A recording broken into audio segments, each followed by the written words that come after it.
so hopefully it will load in a few. And I have the results up, as I assume you do as well. Yes, although I don't have a great way of presenting this, and this page is just like, it looks awful to me. Yeah, I hate this bridge finesse, whatever it is. Yeah, okay, well, anyway, I figured we could probably just, in the order of registration, because it doesn't look like there's any pre-seating or anything like that, we could go down the list and talk about teams.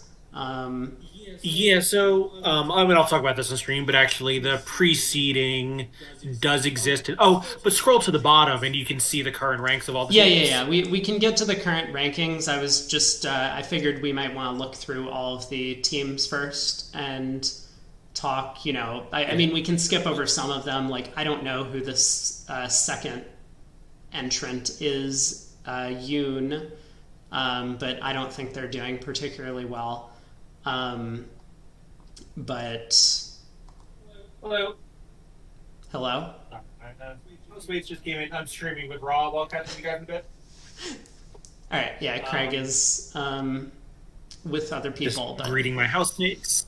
no worries. Okay, so yeah, should we go through the teams? Do you have another way you want to do this? I mean, do you want to look over the current standings? How do you want to start? Yeah, why don't we start with the current standings, then we can highlight some of some of the points of interest. Okay. So current leaderboard. Yeah, so the seeding. Let me move me.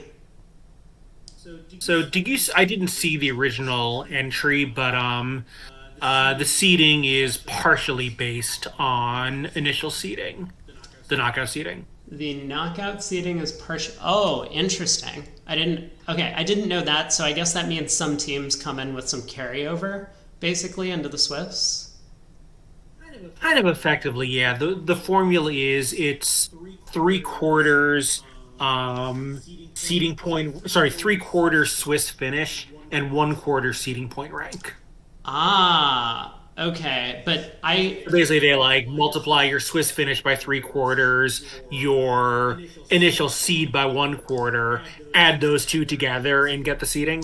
right. In that case, we don't know a whole lot based on this Swiss information because some teams can definitely move. Like, for example, the 33rd place team, which has Brogland and Bakke, as well as, a bunch of other very strong players, is not going to finish 33rd if the event ends right now. They will move up. Right, they could still be in the bottom quarter of the bracket because if they finish exactly 32nd, their seed would be three quarters of that, which is 24, and then adjusted for their initial seed, but that only gets you so far. Right. Yeah. But, I mean, they would make it into the round of 32, which is the all-important thing for tomorrow. Oh, sorry, but everyone so your whether you qualify is based on being in the top 32, but your seed in the bracket reverts to a small weighting of your seeding points. Oh, okay. Okay, interesting. Well, You can't finish 33rd and make the knockout even if you're seeded first going in. got it. Okay, then that makes sense. So these scores are final. You can be seeded in a knockout higher than 32nd even if you finish 32nd. Yeah. Okay. Well, so we can look over, I mean, any surprises that you see in the top, 10 teams or something. I don't know how much you want to dive in. I think the teams at 6 and 7 I think are outperforming a little bit. Jesus. The McAllister team four-handed. I'm not familiar with his teammates. I don't even know if they're American or foreign. And the place team, they sound Danish, but I'm not familiar with them either. Mm-hmm. Yeah, if you go all the way up, I mean, this site is so terrible, but if you go to the original entrance, you can hover over, if I could find them. I don't remember. This is why things are, not organized very well here. But, if you hover over someone's name, it tells you where they're from. But not on this page. No, it does, on the top right. On the top right. Yeah, if you scroll all over, Oh, I to see, the but team not entrance. on the I see. Okay, well that's helpful. I see. So Matt Brown, we're being told by PJF is from New Yep. Zealand. Good to know. I'm not familiar with him, but probably just hasn't played any BCs that I've been at, so we wouldn't have crossed paths. He's a youngish guy. He's I think maybe 26. He plays for the New Zealand national team, so he played in the most recent Oh, Bermuda wow. Bowl. And yeah, he's a very strong player. Um, Yeah, nonetheless, I'd call that an outperform with, let's say the nickel team in 13th place and Fleischer in 11th. it's true. They've done quite well, and obviously McAllister likes to play all of the hands. So as a sponsor, it's sometimes a little bit random in these team events if your sponsor is playing every board. But Yeah, in particular, I think McAllister plays a somewhat swingy style personally, so that can go both ways. yeah, so I mean, a team I was going to highlight is the fourth place team. Well, obviously the third place team. This is the entire Bermuda Bowl winning Switzerland team. Is that right? Um, I believe so, yeah, yes. so they're obviously going to be a very strong contender for getting first place in this event. But fourth place, I mean, we have, a lot of stuff has been said about Zach Grossack specifically, that maybe he's not exactly up to the caliber of some of these other players. I mean, he seems to perform quite well in a lot of these events overall. But I think, aside from having a very solid pair in Bilda and Medalla, probably anchoring for the most part, this team, I think there's kind of a noticeable difference in quality between some of the players, Leibowitz, Yeah. Grossack, and Rosenberg, with some of the other teams up there. So what I would say to that is, yeah, I'm first. Bermuda Bowl winners or not, there's Medall and Bilda would be on every single person's short list of contenders for best pair in the world. But also, Zach, we've lovingly made fun of him occasionally on these streams, but obviously he's a really excellent player, and one of his best skills, he's extraordinarily good at exploiting mistakes. Yep. And in a Swiss, that's an incredibly important skill. Yeah, very true. We haven't talked a lot about the Brazilian team or South American team. I don't know if the entire team is from Brazil. The second, well, I guess not. They have Dubois. Two Brazilians, two French. Two Brazilians, two French. Oh, sorry, two Brazilians, one French, one Italian. Sorry, two Italians, two French, two Brazilian. I didn't realize they were six-handed. Right. Well, so anyway, So I mean, Bumpy and Bernal has Lugano are been French, Dubois and Seam are Italian. yeah, Bernal has been showing up in a lot of these events, and I think normally they're seated around like 10th to 15th, somewhere in that area. So they've always been quite strong, but not necessarily winning these things. But currently they're doing well in the Swiss. Looking at, I'm just going over the teams we haven't mentioned now in the top 10. So fifth place, we have David Gold, Zia Mahmood, and I mean, some other players that I'm not that familiar with, but Yeah, nor am I. And the sponsor, I believe, is new to me as well. I don't think I've seen her name before. I feel like this is a name I've recognized a little bit, but never really seen them play in one of these major knockouts. But yeah, probably quite a strong team. I mean, Zia on the team is always, anything can happen David Gold at the won the table. Vanderbilt earlier this year. David Gold was on the winning Vanderbilt team this year. Okay. Yeah, and of course David Gold, a very strong player. Extraordinarily good player. So we talked about sixth place, McAllister. Norton and Tomasini seem like a good pair. Okay, so Ben Norton and Stefano Tomasini playing together. I don't know much about them, but I'll take your word for it, BZL. So yeah, we've talked about teams 6 and 7, maybe a little bit. You said overperforming for where we might have seeded them pre-tournament, but I think these are teams. Yeah, and obviously.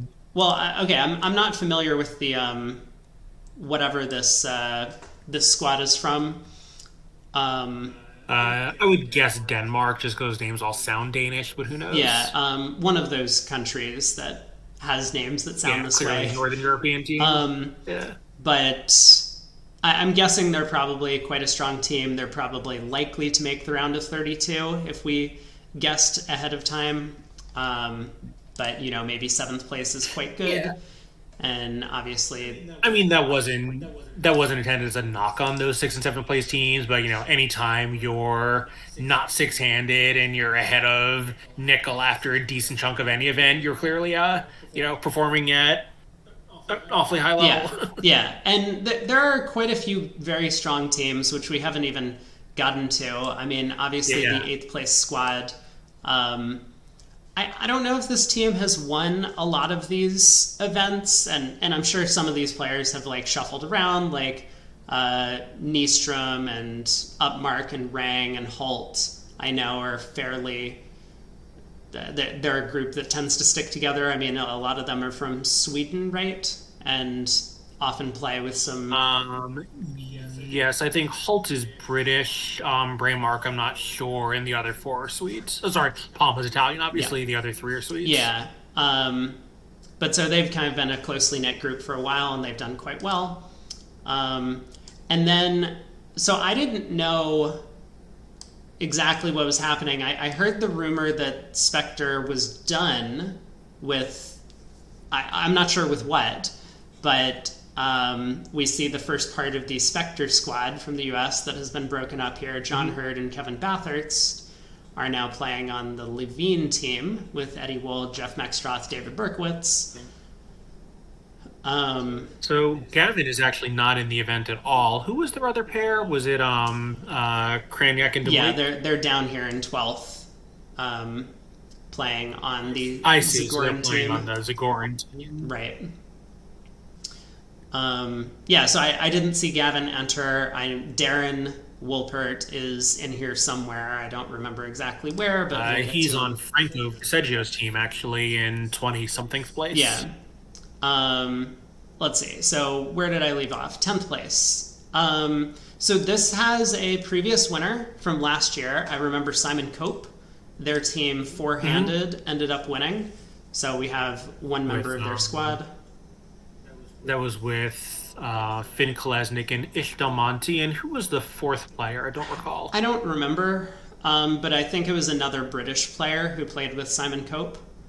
I think that's right. Was it Eckenberg, maybe? Could have been. That sounds right, but I don't recall exactly. I'll take a look while you're going through the rosters here. Yeah, so 10th place team, I mean, they have a lot of... Oh, it was Kevin Rosenberg. It was Kevin Rosenberg. Kevin Rosenberg? Okay, got it.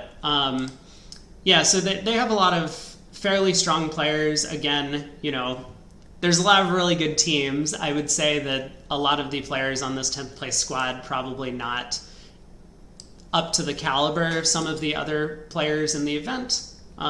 If you're trying to win the thing, I mean, especially, the entire Switzerland squad is, of course, very, very strong, but they have some good players. They're doing quite well.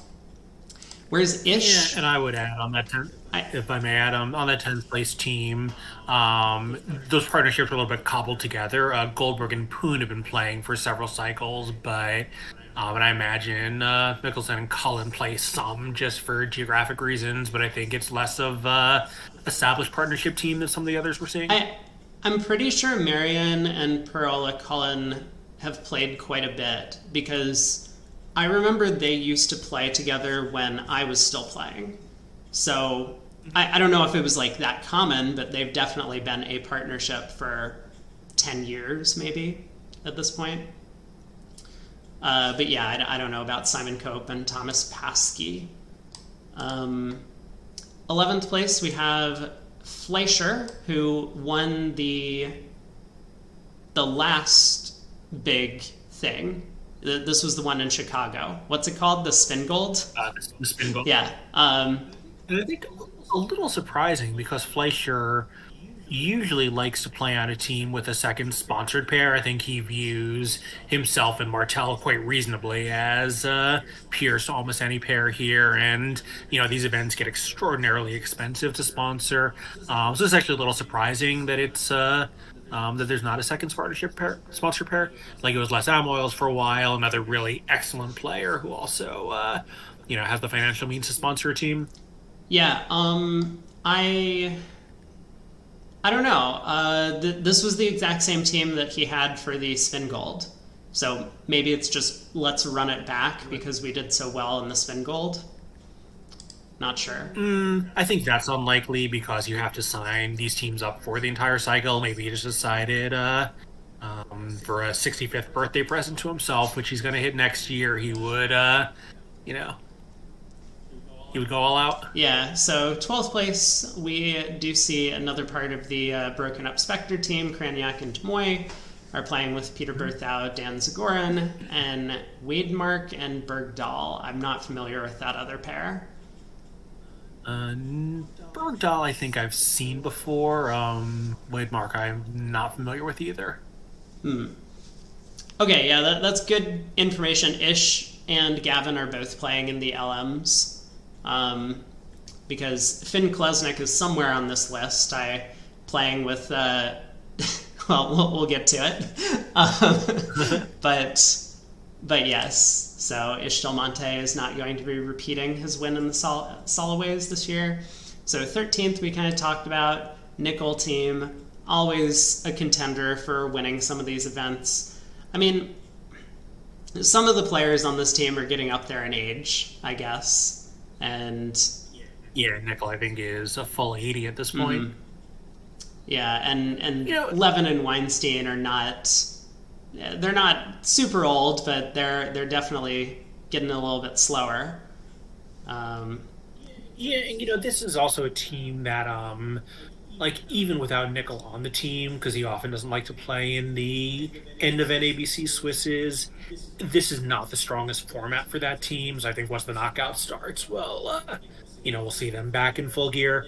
If you look at the 2 and 3 day Swisses when they're relegated to those, even without Nickel, they never win those events. I think this is not a great format for the rest of those guys.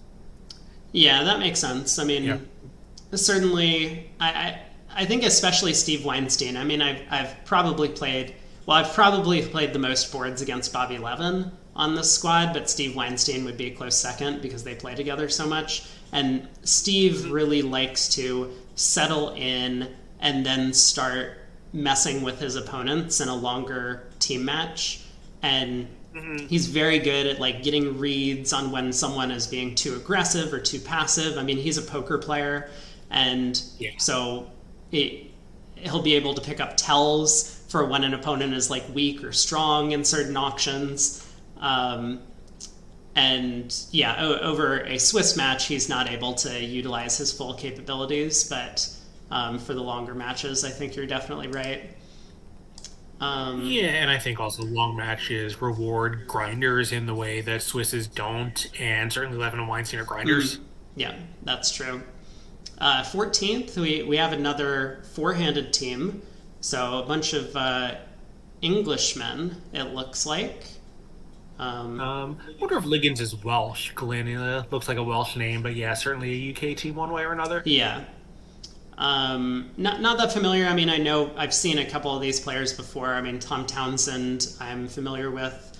Very strong player. Yeah, but don't know. I mean, it's probably a solid squad. We'll see if being four-handed will... I mean, it looks like they're going to qualify, but being four-handed is obviously a bit of a detriment if you're playing the long events, although the Finn Kolesnik team showed us that was not necessarily true last year because they won four-handed. To be fair, it helps to be 18 years old. Yeah. 15th place. So what is it wrong? This is a funny team to me. I mean, Ron Smith always sends me drunk messages, or probably high messages, or combination of both on BBO. Yeah. That's funny. But I have no idea who any of these other players are. I've never heard of them before.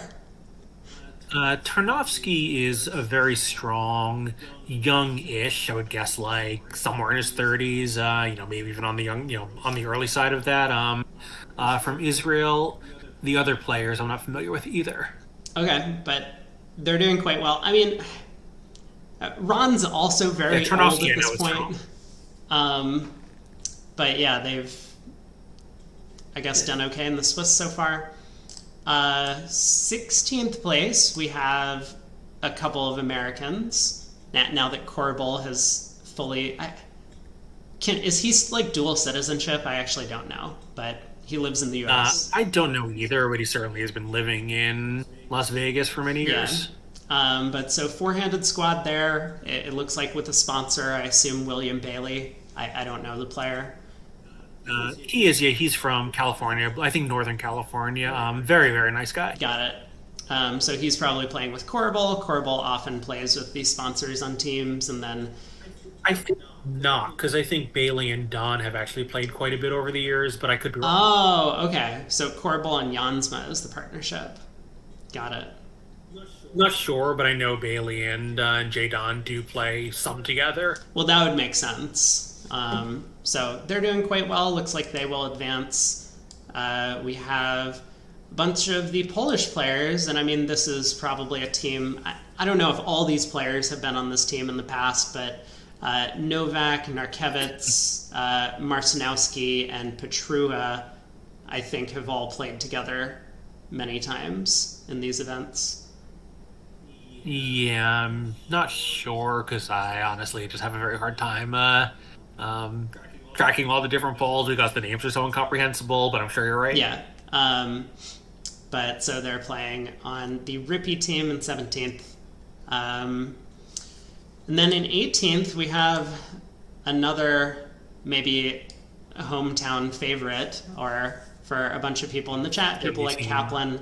He's playing with Drew Hoskins, and it looks like they have a bunch more Polish players that I'm less familiar with. Yeah, this is a team that, for sentimental reasons, I would like to see do well, because I don't really know the Poles that well, but I'm very fond of both Drew Hoskins and Adam Kaplan. Yeah, so they look like they're in qualifying position, but it's a strong team. I mean, I think actually 18 might be even an underperform for that team. Yeah, I really am not familiar with some of the other Polish team. pairs on the team. Those names are a bit less well known to me.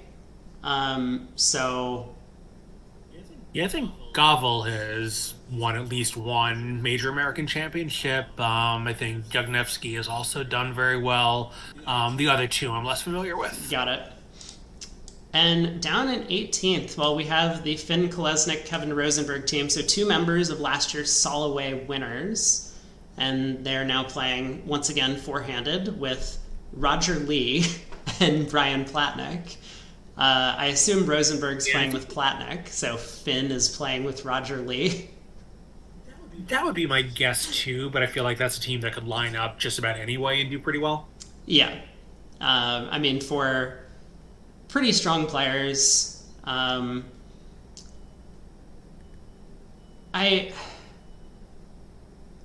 don't see Rosenberg and Roger Lee playing together. I just don't think that's possible. That partnership would not work. I honestly find it impossible to have anyone play with Roger Lee, but maybe I'm biased. And Kevin, I think, also. Kevin's a very good player, but I think also can be a little hard on his partners. Yeah, as is Roger. So as is Roger, very much so, yeah. Well, anyway, so, I mean, they have a good chance. Obviously, Finn and Kevin did this last year four-handed, so maybe they can pull it off again. It looks like a match and a half out of first place in the Swiss, so they will have some work to do once they get into the knockout rounds, but anything can happen in those.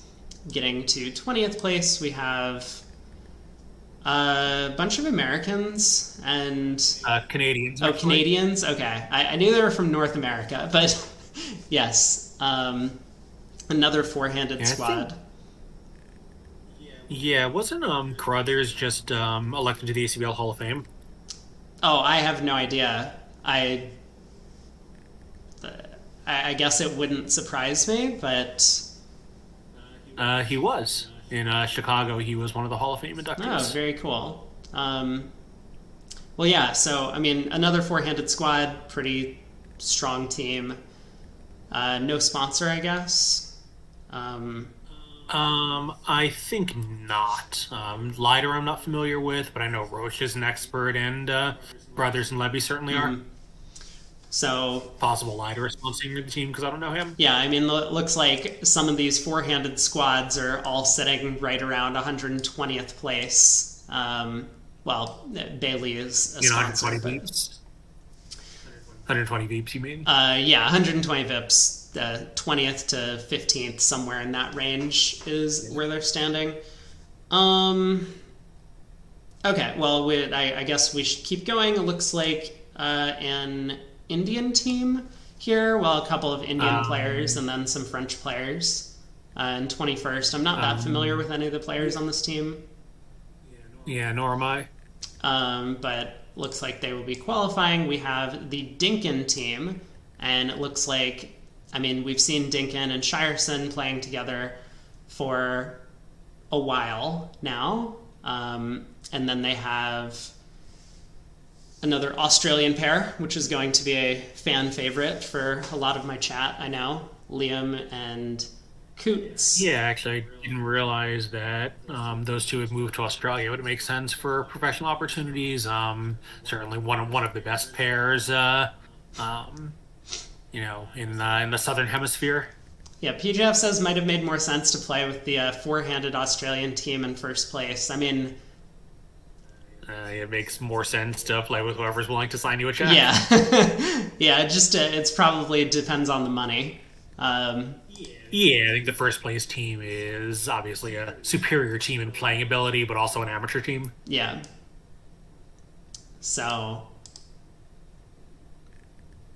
anyway, but yeah, it looks like they will qualify. Unfortunately, God, I hope they don't put Dinkin on Vugraph again. Please, no more Sam Dinkin. Yeah, right. This is terrible. I can't stand it. It still blows my mind that Olivia was able to learn that system after like a week of reading the notes. Well, I think for a lot of young bridge players, like the whole memorizing systems is the thing that like they enjoy about the game. And I don't know Olivia at all. I think I said hi to her at some point in Chicago, like once, but I've never like really interacted with her. And I mean, she wasn't on the scene when I was playing, so I don't know if like that's her style. If she's one of these system people who's like you have to learn all of these complicated conventions to do well, or if she's more of like, yeah, I can learn a system, but I'm more interested in card play. I don't know. So she and I played a little bit in New Orleans. We had plans to play in the Platinum, but she got COVID. And I got the sense that she was not a system-driven person, but also, obviously there's a very good incentive for her to learn Sam's methods. Yeah, yeah. So anyway, looks like she has signed on to the Dinkin squad for life, which I've mentioned before. This is probably not the place you want to end up if you're a pro player that is looking to make a name for yourself. Not that like you can't do well on the Dinkin team, but just there's no mobility. You can't just like then go to a different team and be like, oh yeah, I can play 2-over-1 with clients, because you don't have any experience doing that. I mean, I think that's sort of true, but, when you're 18, 19, whatever she is, like, it's a lot easier to climb the ladder in that way. Like, very few people are Finn Kolesniks or, what's the guy from Poland, going to Bermuda Bowl at 18. Most people have to at least, like, put in some time on, on less successful squads and just, like, wait to get noticed, Yeah, that's a fair point. All right, so they're a team that we'll look out for, but I really hope we don't see them on Vugraph. I hope my audience doesn't hate me. The Les Moyles team in 23rd place, Brad Moss, Joe Grew, Tom Hanlon, Oren Toledano, Ami Zamir. I think this has been the team for quite some time. I know you had mentioned that Moyles sometimes would play on the Fleischer team in the past, but yeah, they had Moyles and Hamlin, a strong Irish player, been playing in partnership for a long time, and they played with Fleischer for at least a couple of cycles. But yeah, I think that has been all of these partnerships are well established, and these are all very, very strong partnerships. So I think Moyles has been, I don't know how long he's been playing with Moss and Grew, but I know that they played in some kind of configurations before, like they won the Vanderbilt probably 10 years ago with Moss and Grew on the team. Right, yeah. So this is going to be a pretty familiar team. I mean, if you say some of the teams at the top are overperforming, this is probably an underperformance. Quite strong pairs and players on this team, but looks like they're going to comfortably qualify. I mean, I say that. They're only 116 to 109, less than 7 VPs. Well, I guess we're looking at 33rd. Less than 9 VPs between them and 33rd place. But 24. Oh my God. No, now it's coming from the other direction. Oh, this is the worst managed website. I can't do this. Okay. 24th team, Street. Oh, God. There we go. Stratified BCD highlighting. Yes. So Paul Street and Nick Lecoyer have been playing together for a while. We have Mano and DeFranco, a strong Italian partnership, and Pachman and Zotorsky also have played together quite a bit. So this is another team that we would expect to see tomorrow, but they're kind of on the bubble a little bit. I mean, a lot of teams in between them that would need to pass them, but if one bad match could have problems. Yeah, and certainly Swiss's things, especially things around the bubble, can change pretty dramatically even in the last round. Right, and especially because a lot of these teams that are like close to 33rd place are going to be playing against each other. So, like, I think for the most part, anyone from like 23rd, I mean, like maybe even going up further, like 19th through like 38th. Like, these teams are all probably in contention to qualify right now. Yeah, keep in mind, we're looking at standings with 4 matches to go. Right. There's a maximum of 80 VEEPs available, so there's certainly going to be a lot of change, throughout the leaderboard. Yeah, so let's see. 25th place currently, Crouch and Berg, Robson and Alfrey, or I'm not sure I have the partnerships right on this one. Yeah, I'm not sure what configurations this team plays in either. The only players I'm familiar with are Crouch, Robson, and Alfrey. Right. But yeah, I think I've heard all of these names before on the 25th squad. Again, I mean, there's just good players all around in these events. So this is another team that I would expect to qualify, but anything could happen.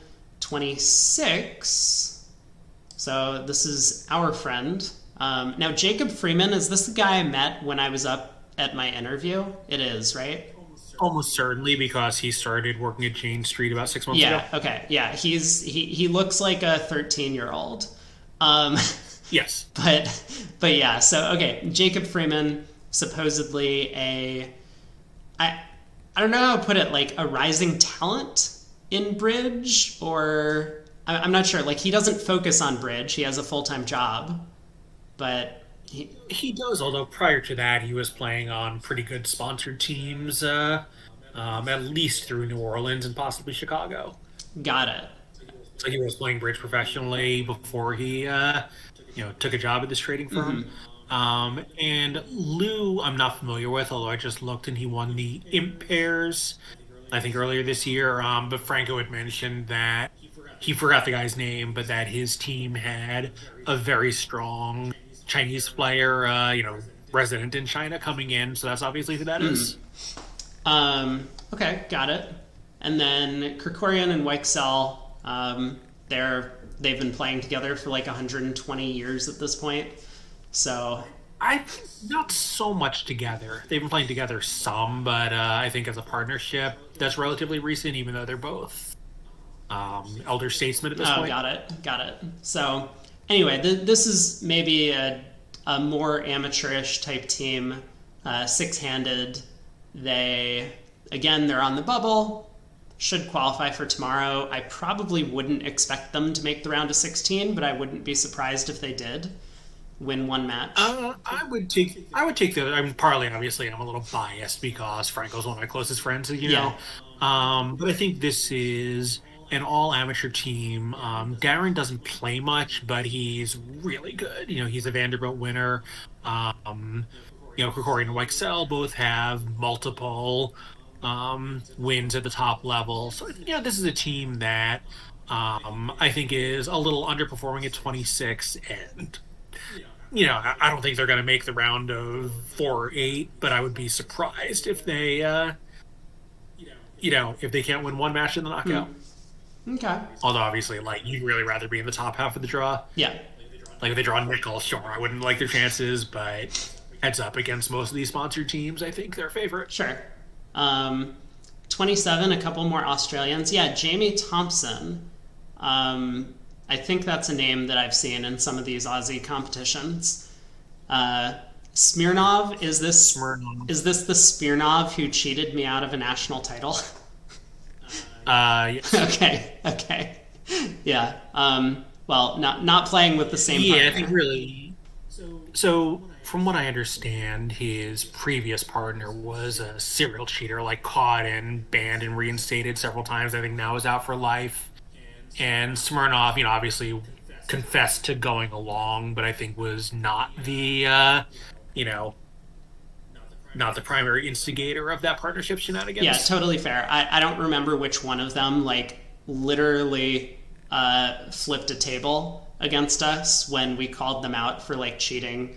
They didn't. It went a club 2 diamond overcall, and there was no alert, and it was Michael's, and I called them out, and they were just like, blah, blah, blah, back in our country, we don't have to announce these things, and I was just like, what? Welcome to America.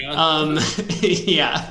So Smirnov is the younger, a very small build, and Pickerick was older than him, and kind of more, more normal sized. Yeah. My guess would be that Pickerick was the one who was a little taking more umbrage. Got it. So yeah, I'm not too familiar with some of these players, but it looks like we have some more Aussies in the mix. 20. Ing and Thompson must both be Aussie, right? Yeah, I think so. That sounds right to me. 28th place squad, another 4-handed team. So I remember seeing this name, Joao Paulo Campos. Is that the guy who used to play with Chagas? He might have. So I believe this is an all-Brazilian team. And Campos, I think, used to play with Miguel Villas-Boas, who's, I think, currently in 2nd or 3rd place. But it's very possible they play with Chickens also, since since they're compatriots. Yeah. Okay. Got it. That would make sense. So, looks like I don't know if this team is sponsored. My guess is probably no. That they probably are another amateur team, like a bunch of Brazilian players who didn't find sponsorships, just wanted to play in this event, and they're doing quite well. I think Atlanta is a relatively easy trip, just being so far south. Yeah. So we have Steph. Steph from chat is here in 29th. He's playing with the Into Bridge team. I'm not familiar with any of these other players, but I know them all. So okay. Marks and Sam is actually Sam Marks, someone I played with many years ago. We played on a bunch of NABCs in the late 90s, early aughts. So he owns a bridge club in Atlanta, so he's got the home field advantage. Plays a lot with Jerry Helms, who's longtime pro and teacher. Kevin Collins is another Atlantan. Olin was a director who retired to play bridge full time, but was always a very strong player. So I think Olin's also from Atlanta. I know Kevin is. And Jeff Farrow was one of the really top juniors in like the class of 1990, like that Ann Arbor tournament that had every player who ended up being a world champion, and then took a lot of time off to, have a career and a family. And has come back the last couple of years. So he won a couple of NABCs before his retirement, and I think since coming back, is kind of like a little bit rusty as you would expect, but I know a couple of people who played on teams with him and said that just needs a little more time to get into it, but still has all of his skills. Okay, interesting. I would call this a good but not great amateur team. There's no sponsor, but there's also not really anyone who can play like at a Vanderbilt round of 8 level. Well, I mean, Steph did just win the World Juniors, which has something to be said for it. But sorry, I should say of the Americans, I don't think there's anyone at that level. Yeah, but yeah, so it's true. Steph is a strong player. So we'll be cheering for them. Maybe they'll be on camera tomorrow. That would be fun. That would be fun, actually. Everyone on that team is like a good human being, so it would be nice to get a chance to watch them in action. Oh yeah, so Steph was actually really cool. I mean, you can probably tell he's a super charismatic guy in chat as well, but he was a lot of fun in person when I played with him in Chicago. We just played a midnight game, and he was really cool. Sam's a super nice guy. Kevin and Olin are both really lovely. Yeah. All right, and 30th, we have another hometown favorite playing with, I have no idea who any of these Polish people are. Do you? So in fact, I was on the phone right before we got on here with Chris Blanken, Dana's husband, and I said, I guess Dana was playing with a bunch of Polish people. Like, how did that come about? And I did not get an answer to that question. Okay, got it. Yeah. Anyway, so, but I was just up there visiting them a couple weeks ago. And so Dana Berkowitz with 3 Polish players playing four-handed. They're currently... A little surprising, actually, because Dana has a very busy career as a lawyer and often needs time off, so I'm a little surprised if she's able to play four-handed. But I guess if she is, he probably wants to, since most of the time she can't. Yeah, you say very busy career as a lawyer. I was there on a weekday. You know what? I'm not going to finish the story, but I think she has a lot more free time than you imagine. I think it ebbs and flows because she doesn't have like ongoing clients. She has cases. So when she's on a case, she's crazy busy, and when she's not, I think she has a lot of free time. Yeah, that makes sense. I know that I don't know if she still is. If anyone is in Atlanta and is looking for, I think, one person to add to a Risinger team, I believe Dana's available. Made the final last year. But... yeah, I think she was playing with Kaplan last year, right? And they made the final? She played... yeah, I don't remember who the team was. I mean, I know Emma Kolesnik was on the team, but it was some four-handed squad. I forgot that Emma was on the team, but I think maybe it might have been Emma and her dad. Yeah, Emma and Alex, or maybe Emma and Finn is possible. No, that's definitely not the case. Okay. Well, anyway, so good player, a lot of fun to play with. Yeah. On to Team 31, Hemant Lal, Michael Koichin, Peter Frieden, and I am not going to pronounce the Polish name as usual. Yeah, Koichin and Starkowski. Koichin, I think, is a world champion. I've seen Starkowski's name before, and Frieden and Optiker have been playing quite a bit, both live and online lately, even though geographically they couldn't be farther apart. I think Norway or Sweden to South Africa. Mm-hmm. Well, I think Optiker may spend some time in the UK. I feel like I read that he has some business interest there. Got it. Yeah, I just realized that it's actually a 6-person team. I was like, who's Lal playing with? Of course he's playing with Reese Milner. They've been a partnership for ages. But... yeah, just a billion years. Yeah, that's a team that I think always like does solidly in these events. Currently, they're on the bubble for qualification, and things could change. But I feel like I generally see them make a somewhat deep run, but very infrequently do they make like the semifinals. Yeah, sounds about right. So 32nd Kind place. of a weird team at 32. Yeah, so this is the team that is currently just barely above qualifying. Jack Zhao. I mean, that's a player I'm familiar with. I don't know any of the other players on the team. Van Cleef is a bridge rider from the Netherlands. Like, I would say a very good, but not quite top tier player. The other two I'm not familiar with either. Got it. So another four-handed squad. Looks like they're doing quite well. I mean, again, very strong field as we can now move to the 33rd place team where we have 3 players from the silver medal Bermuda Bowl squad this year from Norway, Brogland, Bakke, and Helgamo, and they're currently not qualifying for the Soloways, so very difficult event. Yeah, and Chris said that things had not gone great for them in the the first dozen matches. Mm-hmm. I know we'd be surprised if that team can't manage to close the gap here. Yeah, I know they were playing Bramley in their next match, which not a great draw, but not a terrible one. But given that they rate to play weaker opponents themselves, you gotta like their chances of at least managing to be 31st instead of 33rd. Yeah, and especially because, as you say, Rosenthal, the sponsor of the team, and Silverstein are going to be out.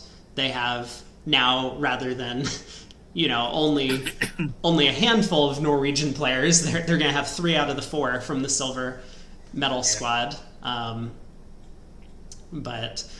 didn't even realize that Chris and Boya were teammates, because I think I mentioned to him that Boya played every hand in the Bermuda Bowl, and he said he wasn't aware, but maybe he can ask him now about that. I mean, that was a little surprising. Brogland and Klukowski both played every single board, which was insane. I guess you weren't on for it. Gavin was the one who was... No. Someone else told me this, and then I was talking about it with Gavin on stream. I think Klukowski at least is like 25. He's got he's got that kind of energy. Yeah, but still, I mean, over what is the Bermuda Bowl, like 2 weeks, 2.5 weeks or something, and you're playing. It's only 3 sets a day, so it's a little bit different there than playing these 4 set a day things.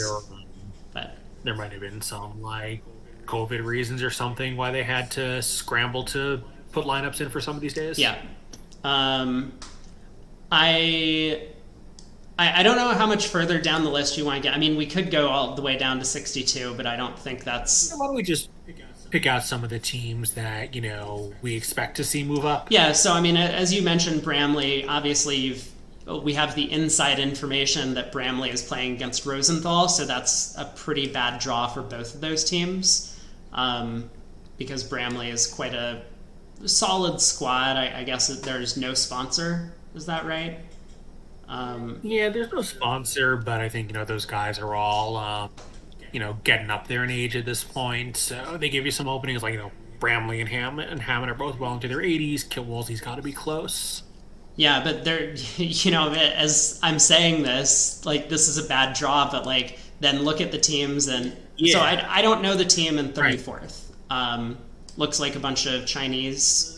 So Wang has actually played on some of our teams in these alt events. I think he's resident in the U.S., but I'm not 100% sure. Got it. The others I'm not familiar with at all. Yeah, but I was just looking at some of these teams like down the list. Like, I'm pretty familiar with the 36. Spot at 36 is a really great team. 36 is quite a good team. 37 is a very strong team. The front 4 is obviously the sponsor is a little weaker than some of the other sponsors on other teams, but their front 4 are as good as just about anyone. Yeah, 42. This has a lot of the players that are on like the French national teams.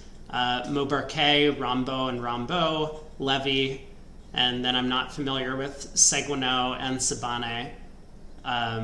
Yeah, but that you have to figure that's one of the best teams currently not qualifying. Yep. But let's see. Oh, here's Grudy from the Norwegian squad. So playing, so that he was Helgamo's partner in the recent Bermuda Bowl. I don't know much about this team, but Levinson and Schenken are a U.S. partnership. They're currently in 43rd. Well, yeah, I guess Schenken is Scottish by birth, but has been living in Florida for a long time. Let's see. I'm scrolling down the list. Stop me if there's anyone you... Feldman in 45, I feel like they're a little disappointed by the current placement. Yeah, Aachen and Welland have been playing together for quite a long time. Feldman and Hinsey, I don't know how regular of a partnership they are, but they do play together some. And then two Blacksits. Yeah, Lars, I know, is a very strong Danish player. Knut, I would guess, is his son, because I know Lars is probably like in his 60s or something now, I would guess. But I'm not sure. But Blacksett certainly is a good player. Imagine that came about through Sabina Auken, who's also Danish. Yeah, so in 46th, actually, the other two members of the Norway squad, Livgard and Ah. So we have the entirety of the Norwegian silver medal Bermuda Bowl team playing in this event. We have the entirety of the Switzerland gold medal team playing in this event. I forget who got third and fourth in the Bermuda Bowl. It was too long ago, but... Yeah, I don't recall. We have in 52nd place Roberto Balki, who's won just 1 million high-level events in his life. Yeah. I think that looks like the Overdeck squad. I wonder if Overdeck himself had to skip the tournament for business reasons and the team played without him. Because I think the rest of the team is that configuration. Yeah, I will mention. So I had played with Pellegrini once in a Swiss. We were like 5-handed, and we rotated the two of us with the sponsor, and he's like possibly the nicest person I've ever met. Yeah. And yeah. So I will be rooting for them if they do manage to pull the upset here, but it looks like they're probably out. And as you mentioned, the 52nd place squad, I mean, it's not like they're super far away, but when you're getting to be more than half a match out of qualification right now with 4 matches to go, it's a little bit difficult. Yeah, I think you at least get to play against some of these teams at the bottom, and I don't think there's any team below them that I would consider superior, but still. Right. Well, okay, we've gone over the list. Do you have any favorites for the event? Let's see. Go back to the top here. Any favorites at all? I'm not. I mean, I think not trying to influence your vote or anything, but. No, I mean, I was gonna say in fact, I had my own page open before I highlighted that, and I was gonna say that much as I would prefer to see a different winner for personal reasons, I think at this point you have to consider Zimmerman the favorite in the event. Yeah, they always have a solid performance. I mean, it just seems like they never don't make it like super deep in these events. I can't remember the last. Well, I haven't been watching bridge for all that long. It's been like a year, but it feels to me like they always make it to like at least the round of 8 or the semifinals, even if they don't win. So they have a pretty good shot. Yeah, and I think Nickel, obviously, and Fleischer. I would say my dark horse would be the Finn Kolesnik squad. I think it's 4 really excellent players with no sponsor, and they're all relatively young. So I think the stamina issues that come up for 4-handed teams are going to be less of a problem for them than, let's say the team right below them where they're all much older. Sure. Let me see. I'm looking for dark horses that. I think the 26 seed is not a favorite to win, but I think one of the teams in that part of the current bracket likely to advance farther than their current position would suggest. Yeah, you've put money on them getting to the round of 16. I'm still on the fence about that one. But an all-expert team where almost everyone has top-level experience is hard to count out. Mm-hmm. I am going to... Let's see. And Peter Weichsel's just won 1 billion of these events in his life, Yeah. Where was Zia? Oh, Zia's up here in 5th. Yeah, he's on the David Gold team. Yeah, I think that's a team that I would want to know more about the players who aren't Zia and David Gold. Mm-hmm. Yeah, it makes sense. Okay, let me do a run through on this. I mean, obviously the team in first place is very strong. There are 2 of these are the New Zealand players, right? Well, I think Australia, New Zealand, right? Sartaj Han certainly is Australia. Yeah, but Whibley and Edgerton are the ones I'm looking at, and New Zealand did quite well in the Bermuda Bowl this year. I think they barely missed qualifying for the top 8. And Andy Hung used to play with Liam Milne, so I'm guessing he's also New Zealand and a very, very strong player. Like, that's a first-rate expert team. Right. Yeah, so this is a squad that I could definitely see winning the whole thing. I mean... For sure. They are four-handed, but yeah, so that's one. I don't think I've really seen Bernal pull off a huge victory in some of these events. Hung is Australian, thank you. So one Aussie pair, one New Zealand I am remembering correctly that he played with Liam for some time, though, right? Tell me I'm not crazy there. Yeah, tell Craig he's not crazy. He doesn't have to be right. Or at least this is no evidence of it. Yeah, it. just let him know, because otherwise he's going to be worried about it. Liam is New Zealand. Okay. Yeah, no, I knew Liam was New Zealand, but they did play together, I believe. Yeah. Yeah, I think this Bernal team, like, those guys are grinders, which rates to be good for them in the knockout stage. Yeah, it's true. I for whatever reason, I don't feel as if I've ever seen them do quite well, and maybe you could say this is their time. But that to me kind of makes it sound as if, they do grind, and they might grind themselves down more than the opponents over the course of, a 5 or 6 day event.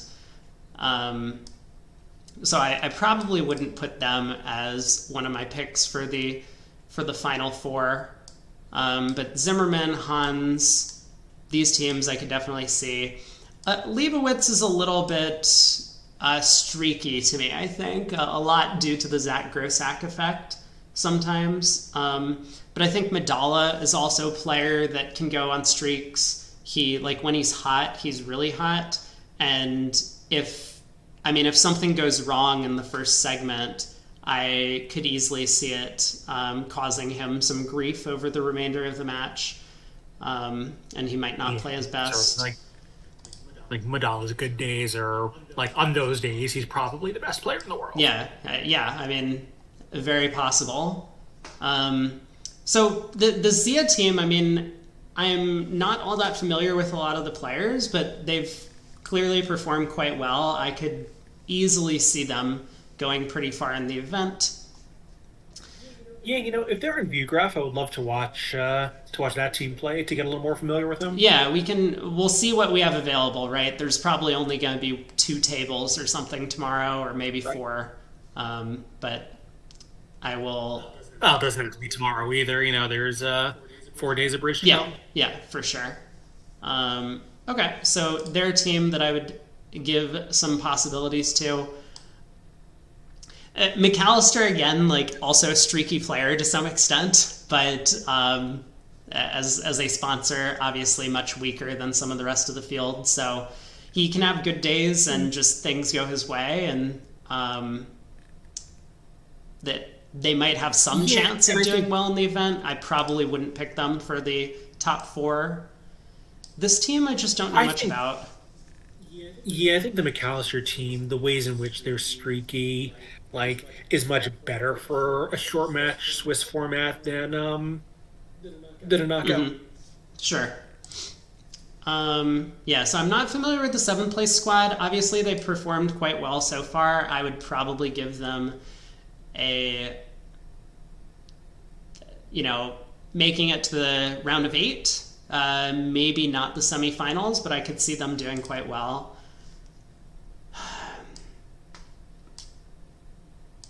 I think any of these teams with like some of the really, really strong American players could do well.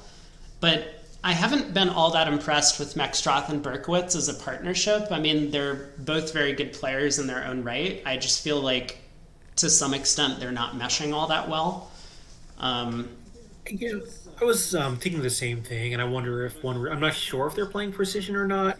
I think they may not be because even though they're both longtime precision players, the schools of precision they belong to have diverged so much. I think maybe Dana, David's daughter, someone was telling me that they weren't able to work out a precision partnership, and maybe that's hurting them. That they're both playing methods that are, I wouldn't say new to them because they both played so much, in all kinds of partnerships, but just not their, not their true home base. Yeah, and then of course the Spectre team splitting up. Like, it's not as if the partnerships have split up, but it can hurt team dynamic a little bit if you're playing on a new team. So Hurd and Bathurst, a relatively new partnership, right? Hurd and Bathurst have been playing together since Wooldridge left the squad, I guess.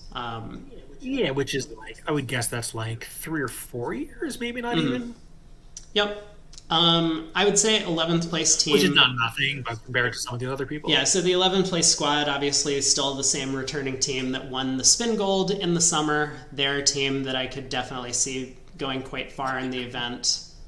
Yeah, I think they're a strong favorite to be semifinalists at the very least. Yep. So that's true. Yeah, I mean, it's hard to vote against Nickel, but I feel like recently Nickel has not been one of the prime picks for doing well in some of these events. Like, I don't remember the last time they won something or got, to the finals of one of these big team events. It's kind of starting to feel like Nickel is a decade-old news at this point. Yeah, I think that's probably true.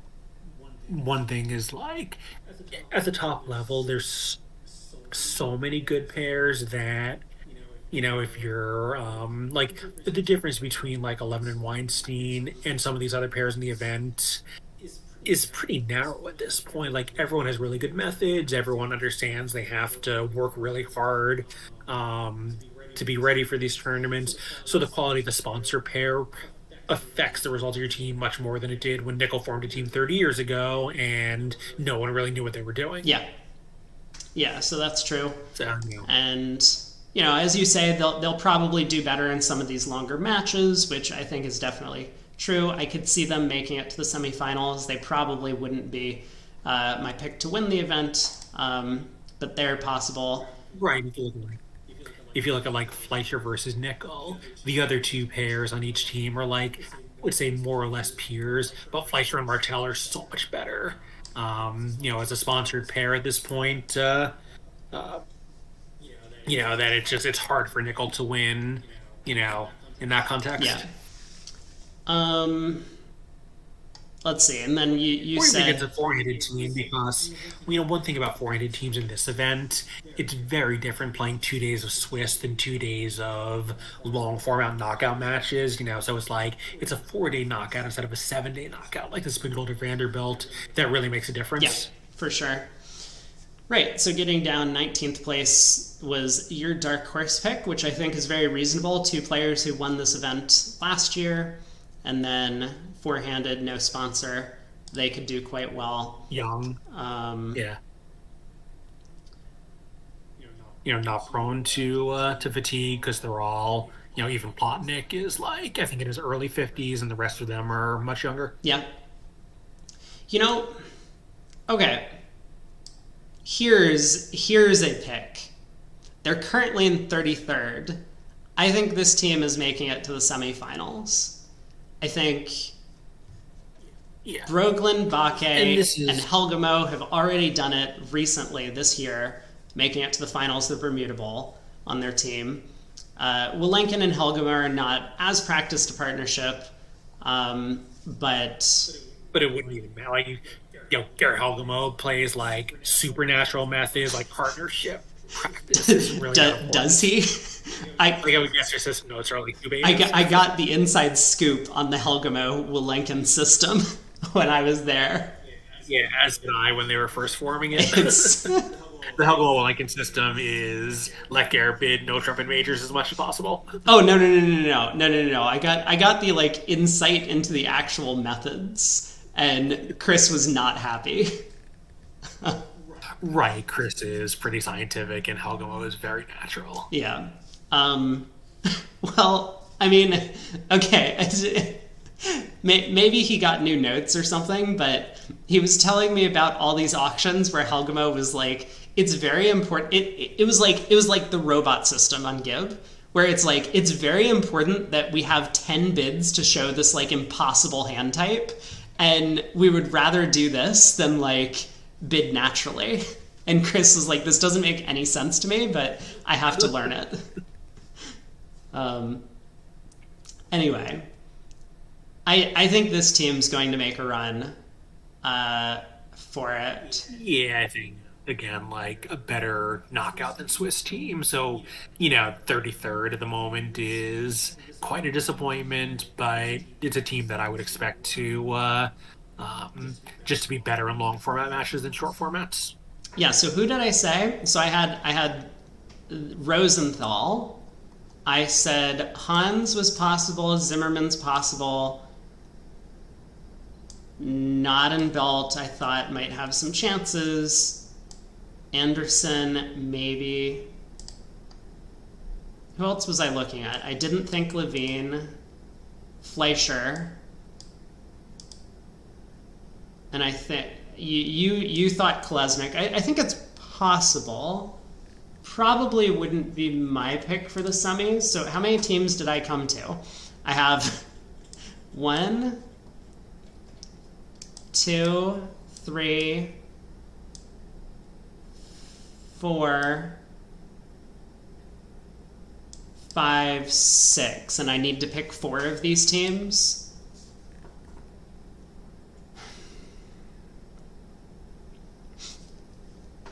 And maybe Kolesnik, which does make some sense. Yeah, so I think Zimmerman, Fleischer, and Nickel, in any given knockout bracket, one of them rates not to make the semifinals, but I think you still have to make them your picks. Oh, Nickel was not even in my consideration. I think they're done and dusted. They're just out for me. We could see a first round upset. I mean, maybe unlikely. I wouldn't bet on that. But I don't think I'm picking them for semis. Let's take Zimmerman. Yeah. One problem with the Rosenthal team is the sponsor very much has good days and bad days. Solana, I don't know whether he's having bad days in the Swiss, but if he has a bad day in the knockout, the other players might just need to make up 70 M's, which is a really tall order even for those guys. Yeah, it's true. And if they do run into one of the four-handed teams with no sponsor, that could be a big deal. Or a six-handed team with no sponsor. There's a few of those. Yeah, that's true as well.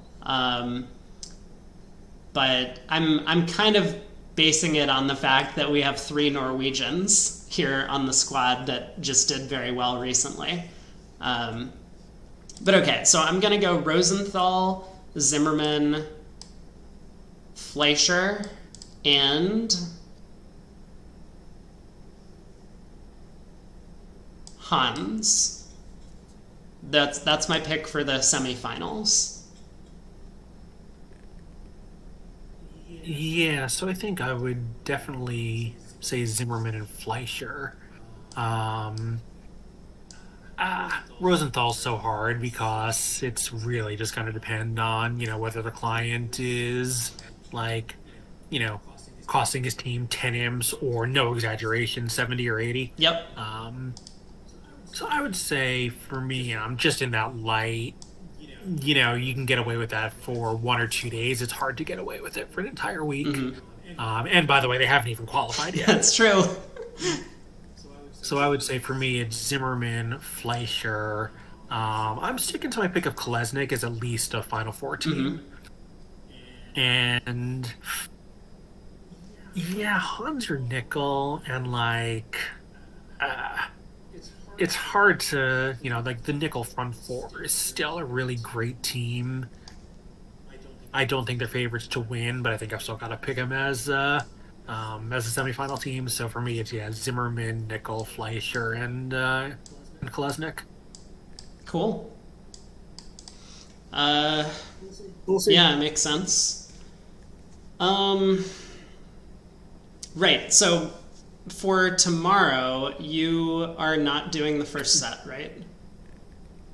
I'm not doing the first set, and there's, I think, a decent chance I'm not doing any of the sets. I have most social plans starting at 3 o'clock Eastern, for which I have to leave at 2. So I may be able to do the second segment, but I'll have to let you know. Okay. But I think following that, I'm good for 2, 3, and 4 the whole rest of the week. Got it. Then... Okay, yeah, you said 2 through 4 the rest of the week. Okay, cool. So I don't know who I will have then with me doing commentary tomorrow, but I will be on VooGraph. Maybe it'll just be me. Maybe I'll get a bunch of people coming in and talking about their own books. You never know. Yeah, we'll see. Unfortunately, since I'm currently on the West Coast, the 10 a.m. set is a little tough for me and enormously unfair to my poor housemates. That's reasonable. All right. I think for the Reisinger, I'll make some arrangement because I wanted, I don't want to come into that in like round 4, but for the knockout, I'll skip the first segments. Yeah, hold on. Do we have updated standings? I'm going to hit the refresh button. Okay, we do have updated standings. Because they're now well into the. They should have played one round of the second segment, I believe. Yeah, right? That looks right to me. So Zimmerman has moved up into first. Just kind of a quick run through. Leibowitz is now in second. Bernal has dropped to third. Nottenbelt has stayed steady in fourth. Hans has dropped quite a bit. I mean, it sounds like Zimmerman played against Hans.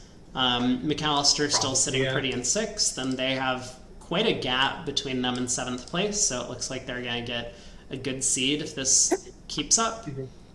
What happened to Fleischer? Oh my god. So Nickel has remained fairly steady in their position. Freeman has moved up quite a lot. They're now in 12th. Goldberg dropped a bit. Thompson, I think, moved up. But Kolesnik is in about the same place. But yeah, Thompson beat Fleischer, I believe. What happened? I think No, I don't know. I think Thompson beat Fleischer in the last round, which explains that flip-flop. Yeah, so, I mean, Fleischer has dropped a lot. They dropped over 10 places, I think. Yeah, that's exactly what happened. Thompson did win. Rosenthal has moved up. They're now in qualifying. Moyles has fallen. They're on the bubble now, 31st place. Oh no. Oh no. In 34th, we have Yoko Sobel's team. Climbing the ladder. I think that. Honestly, I think this is probably their high water mark. So, with Rosenthal moving up, Bramley has fallen. Dana Berkowitz, has dropped now and is, I mean, not that far out. It's about 4.5 victory points just to get up into 32nd, but a lot of teams right, on the cusp of qualifying here. Goodman is currently out.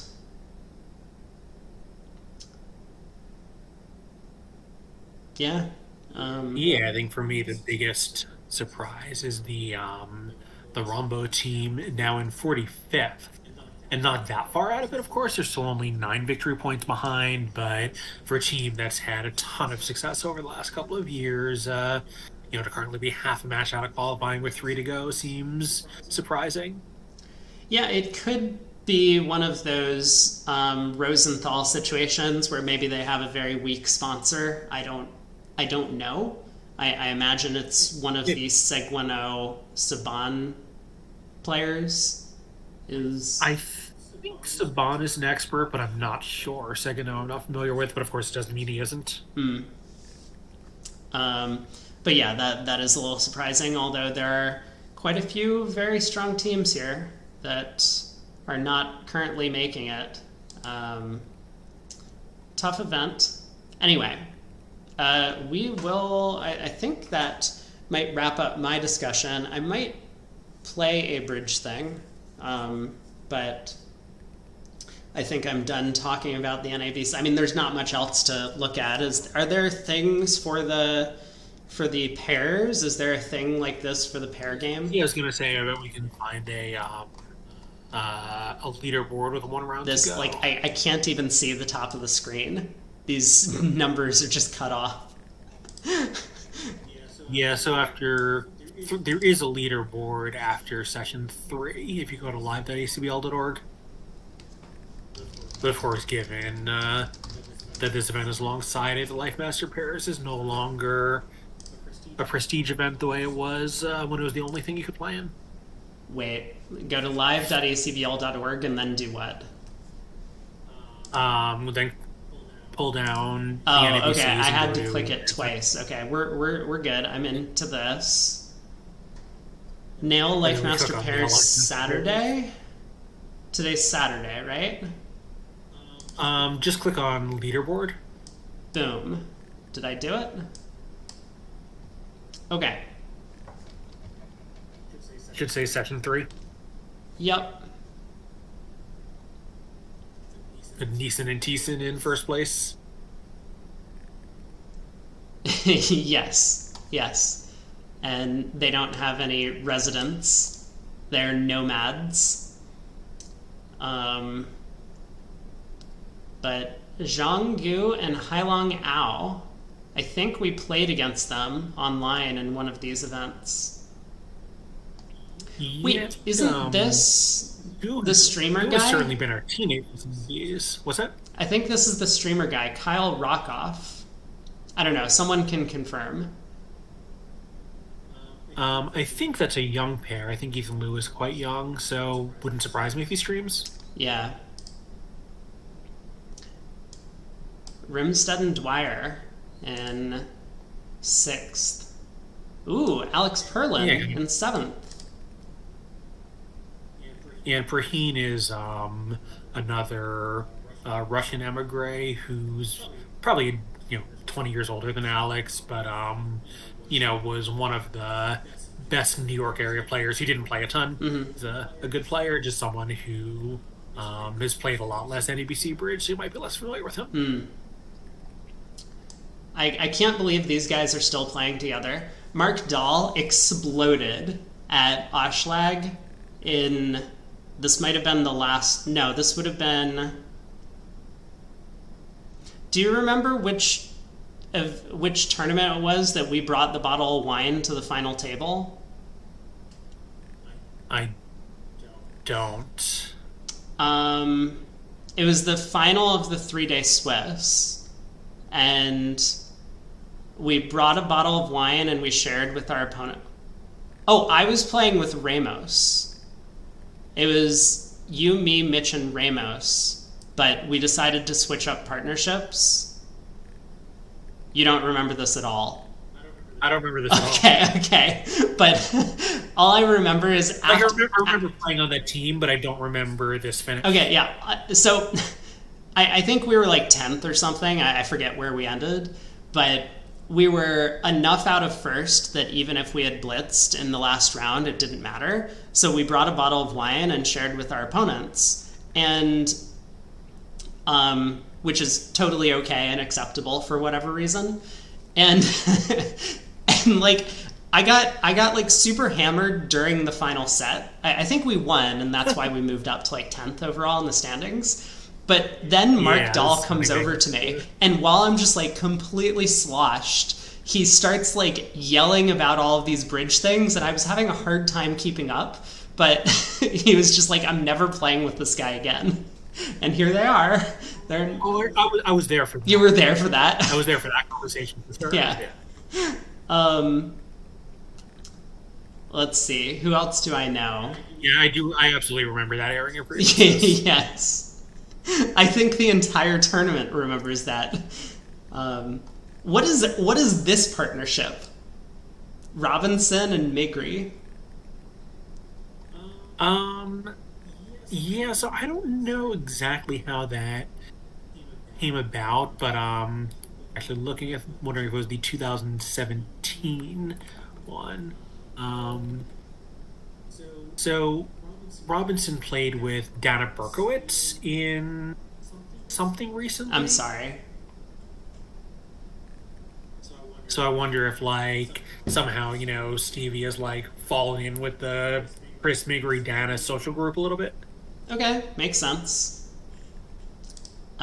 We do have Gavin here playing with a new sponsor, I guess.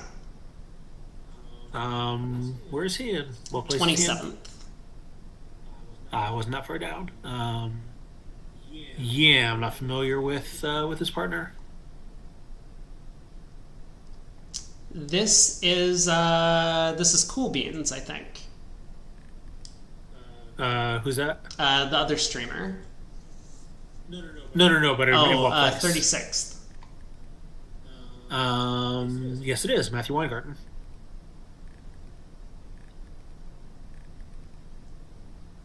Yeah, super nice guy. Pepsi. Oh, I heard about this part.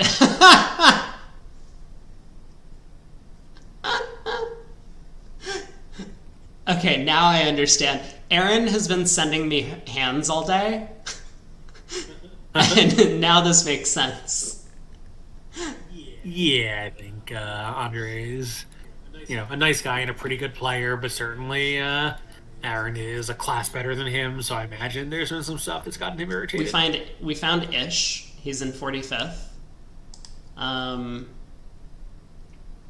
Alex playing with Emma.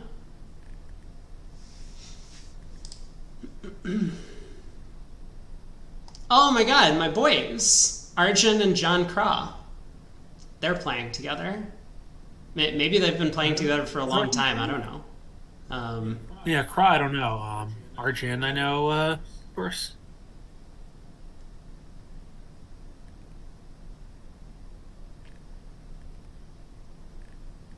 Oh, yeah, I heard Rodwell is back. He's back. He's in 64th place. Yeah, so not playing with so this actually so I need to find out what's going on, because one reason I didn't go to Atlanta is I'm planning to play at least Louisville unless something changes with Glenn Milgram, a New York area expert. And Glenn was unavailable for Atlanta because he was playing on a team with Rodwell that was already set, which I assumed was a Soloway team, but it must just be the Reisinger. Or maybe it fell apart. I haven't talked to Glenn in a couple weeks. But yeah, that team was supposed to be Glenn and Jeff Aker, another New York area expert, Rodwell and Doug Simpson, who used to play with Aker, and they're still friends. But the partnership, I think, was done, and Beatty and Fred Stewart was the third pair on the team. Got it. So there's Yeah, so I'm not sure. Is this a 2-day event or a 3-day event? The Live Massacre is 2.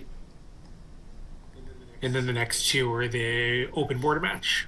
The open... Oh, the Mitchell. Yeah. Okay. Right. Yeah, so that'll have some strong teams. Since there'll be some good teams that don't qualify in the Swiss, but the Life Master Pairs obviously is, now basically a secondary event. Right, but I mean the Mitchell is basically a secondary event now as well, right? Because all the good teams will be in the the KO. Yeah, for sure. Yeah. But I used to love the still, Fall Nationals. It was just all match points. And now look what they've done with it.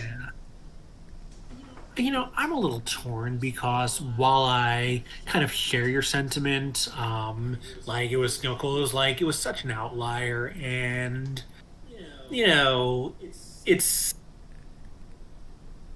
IMPS I think is more what everyone considers Prestige Bridge, and I think the Soloway format is really great.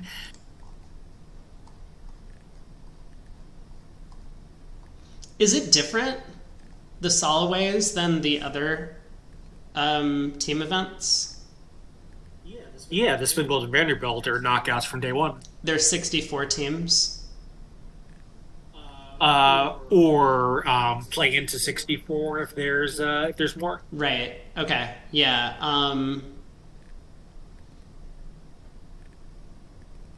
I do like this event a little better, the whole play-in thing, than just having people seeded and having people automatically qualify because they're like 1,000 years old and they just have accumulated a ton of seeding points. Well, that's it. If you're an up-and-coming team, you're always going to be seated in the bottom half of a Spinbolt Vanderbilt bracket. You're always going to play someone good, either your first match or if you manage to win that, your second match. And it's really hard to break into the top group because you're just always so shafted by the draw. Right. Yeah. That was my experience with all of the team matches. Yeah. Right. This is basically the World Championship format, which, it's a good format. Yep. No, I totally agree. I mean, it's a little different. The World Championships, it's a round robin, right? Or yeah. Well, I mean, not the Rosenblum. Okay, yeah. Some of them you don't have enough. And the Rosenblum is qualified. The Rosenblum has seeded qualifying groups, so it's a little different. Mm-hmm. Yeah, I do like this setup because everyone gets a fair chance to play, basically. Yeah, and it also kind of preserves the Fall Nationals as the one that's different from all the others, even though it's different in, not the same way it was a few years ago. Yeah, I'm still a little bit saddened that now there aren't any real match point events. Like, the Blue Ribbons happens here as well, right? Right, so the Blue Ribbons, of course, no longer a top-tier event because so many good teams are still in this. But, there was talk of making the Reisinger alongside this event, which would have just decimated that. Oh my god, so that's please not. Maintained prestige. Yeah, don't do that. It's still nice they do have the one thing, the Reisinger is still a real event, but yeah. Yeah, and the spring is just a few months away and has the Platinum Pairs, which is the toughest pair event in North America. But doesn't the Platinum Pairs run on top of the Spin Gold? In pairs, so before. Oh, it's the first weekend. Was it always like that? Right. Yep. Oh, that's right. Yeah, when I played, we were still trying to set up a team when I was in the Platinum Pairs with Tim. You played with Tim, yeah. Yeah, okay. Cool. Yeah. So I think, I think there's no way to have a perfect calendar because there's more events than days, but they've done a pretty good job, I think. Yeah, makes sense. Sure, they relegated the 2-day LM pairs, but the other two, and the Blue Ribbons, but the other two both have prestige 3-day pair games in the Platinum and the LM, so if something had to give, you don't need a third prestige 3-day pair game. That's true. Yeah. I mean, I don't know. It was still kind of nice for people who liked match points to have a match point thing at every Nationals. Yeah. So that was kind of cool, but I get it. Everyone likes Swiss more. Or not Swiss, knockouts more. Imps. Well, I think everyone views knockouts as more formful, which is correct. Like the Platinum Pairs is pretty formful because it comes down to an Elite 28 pair final. The Blue Ribbons was never that formful, right? The final was just too big. Actually, not the Blue Ribbons, because the Blue Ribbons also had a small final. Like, the 2-day LM Pairs wasn't that formful. Oh, no, but there's a 3-day... So, I mean, it used to be the Blue Ribbons in fall, the 3-day LMs in summer, yeah, and then the Platinum Pairs in spring. Right. Were the things where, like, after 3 days, it's really hard to qualify to the finals of those 3-day events and not be a very, very strong player. Yes, I agree with that. Yeah. And particularly the Blue Ribbons, because it was coming after 4 days of tough match points. Mm-hmm. Or really, 6 if you counted the Blue Ribbon qualifying stages. Yeah, that's true. So, like, having that event not be the first event on the calendar also made it tougher. Right. Yeah, makes sense as well. But, people like this event. Yeah, I'm kind of with them. I mean, this seems like a fun... Like, if I was still playing, I probably would enter this event, whereas I don't think I would be very interested in entering the Spin Gold or Vanderbilt. Like, I would have to be on a non-sponsored team, I guess, to get into the event, and then we wouldn't be good enough to... like, we would make it to the round of 64 and then play up against, like, one of the top seeds and just get demolished. Right. And that's less fun. Whereas here, or worse, get playing one of the top seeds and lose a close match. Yeah, right. I mean, but unlikely to make it very far into the event. Whereas here, I feel like I probably could recruit a team of 4 people who would be more interested in playing, and could put together a little bit of a better team. I think it's probably that same mentality that I have, where it's like, yeah, if I'm not on one of the top teams, then we're not going to do so well, so why should I play? But for this, I feel like I could put together a good team of 4 or something, kind of similar to what some of these players have done, like the Klesnik team, for example, and a few of the other 4-handed teams, Bailey. So, or the Aussies, the Pacific Islanders. They aren't Pacific Islanders. What's the thing? Australasia. The Australasians in the 5 spot. Or McAllister, for example. Anyway. On that, I think we've yacked enough about this. Yes. So thank you for joining me. I will... Yeah, I'll see you possibly tomorrow, if not then Monday. Yeah, sounds good. All right, take care. All right, catch you later. All right. Well, I have my picks. I am locked in. There's no way to change it. I said Zimmerman, Hans, Fleischer, oh god, this is starting to look bad, and Rosenthal. Currently all in qualifying places. Now, it's possible that...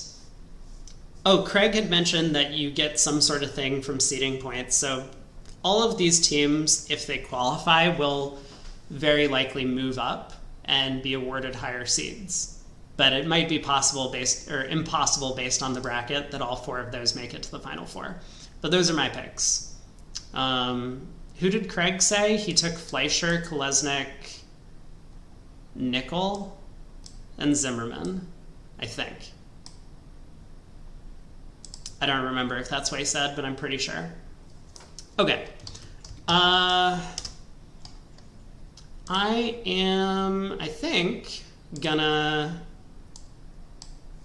play a little bit of weekend stuff, just because I can. So may as well do this before we get into commentary for tomorrow. Oh, let's put me back in the bottom left where I usually am.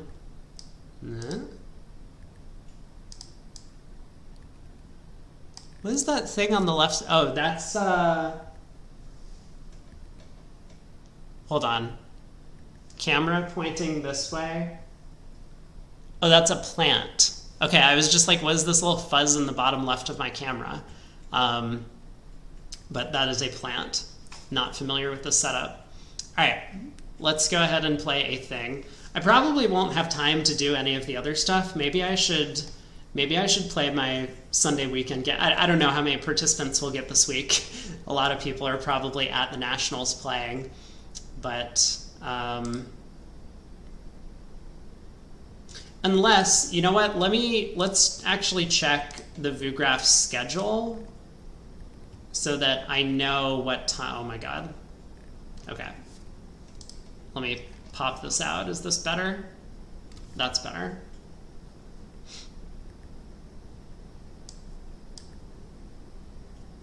(10 to 12:30), 12:45 to 5:15, and then there's a 45-minute break for me to get dinner or lunch or something. Ugh, this is gonna be tough.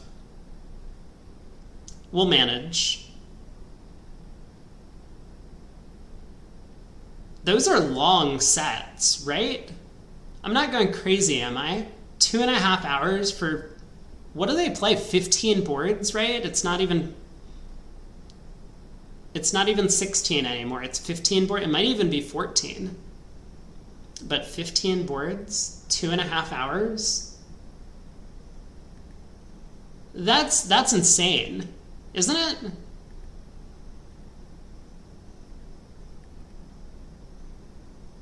I feel like something's off about this. So maybe I'll have a little bit more time for the lunch or dinner break or whatever than this is giving me credit for. But I think that means I won't be able to just like keep stream on, order some food, and then have dinner while I play through a thing in the middle. So yeah, let's go ahead and play. What? Wrong one. Let's go ahead and play the BBBL weekend game, because why not? Maybe a little bit less over-explained than usual. I will just hang out here, and if people want to talk about Atlanta, I can do so. Wow. Sure. I will continue bidding spades. The opponent's... That is a lot of diamonds, partner.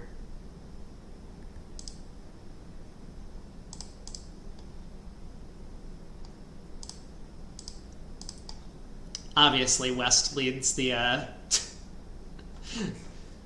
Did I need to unblock the King of Clubs? Oh no.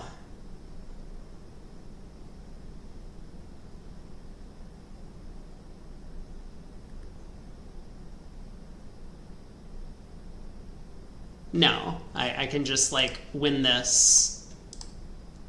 I guess I'm playing a spade to the ace. Always. So East had... Oh, East switched to the Queen of Diamonds from Queen Jack 10. West didn't lead a singleton. Man, 420.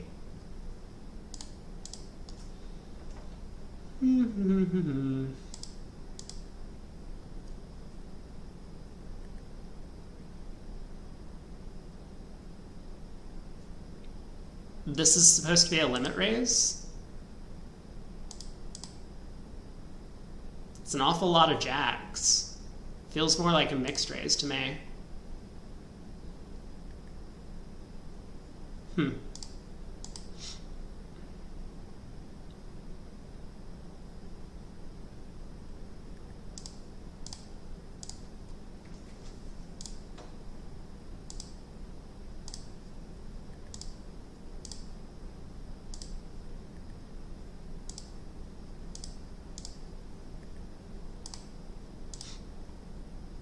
I have a spade winner.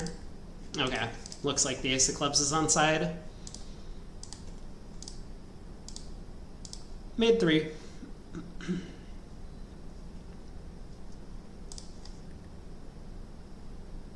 This is a good hand. Alright, 1-0-3 now. Spade.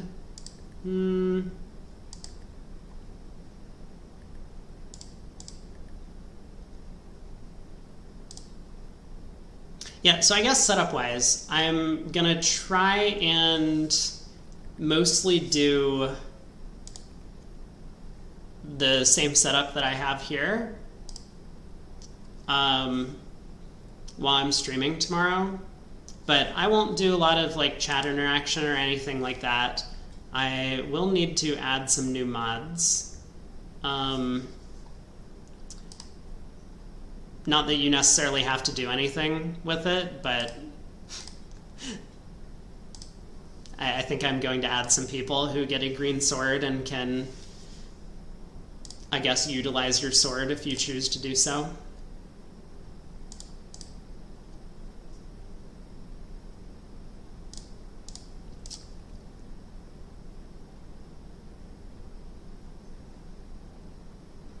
I feel like this isn't going great for me so far.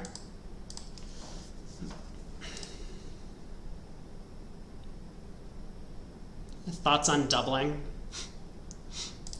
I guess not.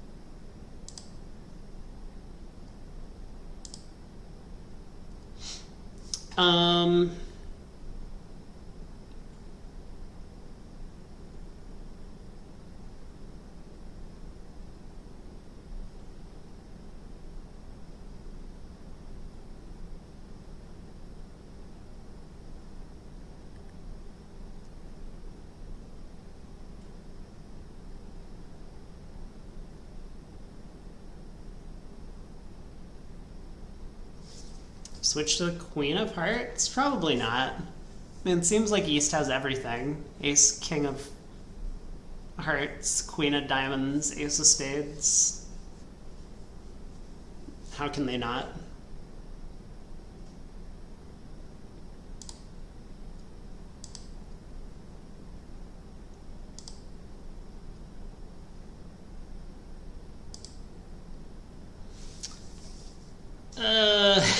This is not great.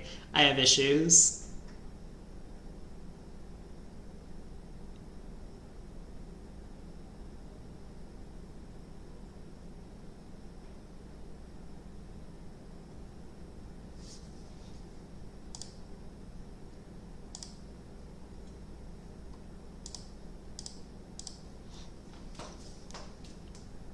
Wow, I could have switched to the Queen of Hearts.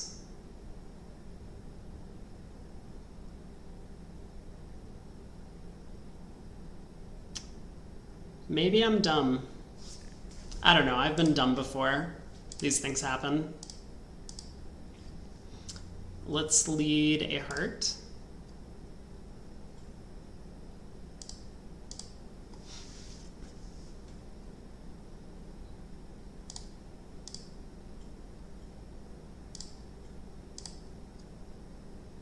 Didn't East open 2 clubs?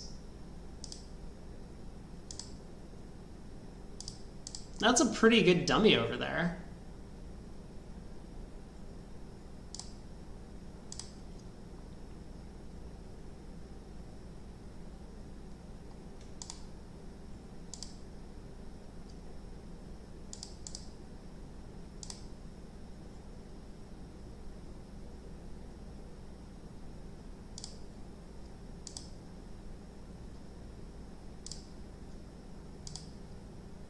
Oh, I have maybe guessed incorrectly about what's going on in the heart suit.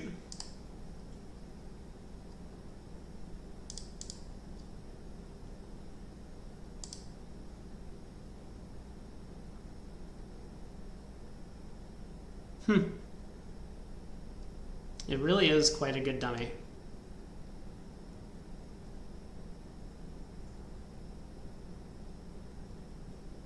How did they not get to a slam? I mean, they just have 12 top tricks. They're on a hook for a 13 anyway. Typical robot bridge.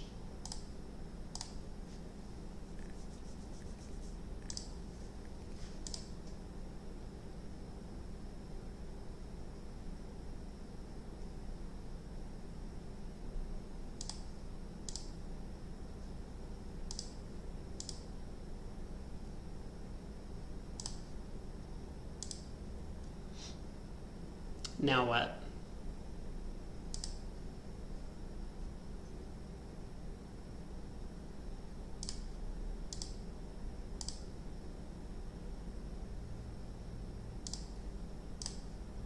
Oh, that's not what I wanted to see. That's bad news. No, man, come on.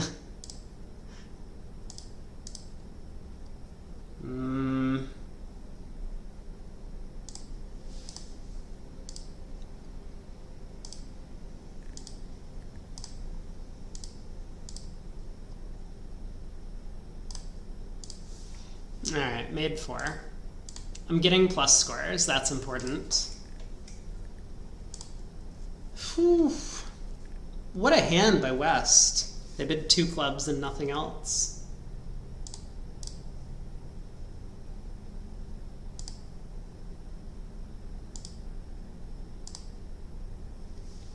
Alright, this feels like it might be an okay result, although we're vulnerable. I feel like we have a lot of losers. East has the ace of clubs. That's bad news. Oh yeah, we're in like huge trouble here.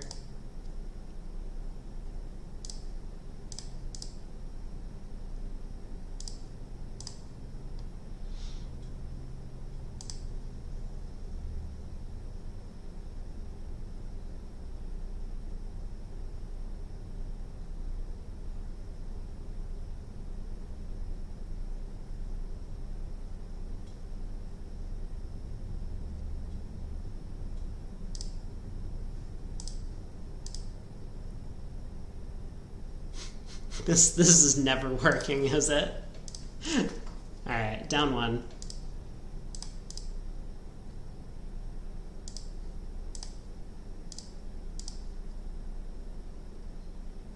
Good thing the ace king of hearts were on side.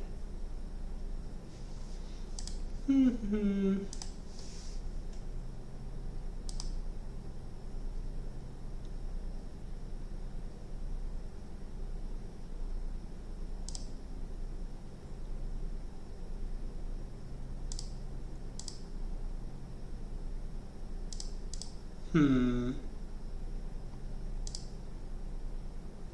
10 of clubs discard. All right, partner, I hear you.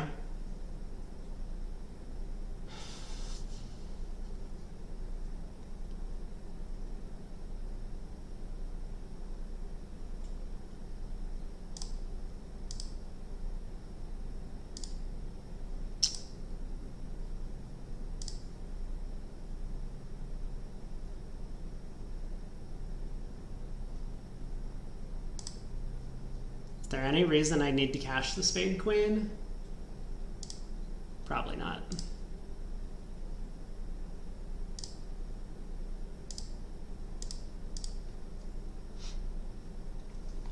All right, 110.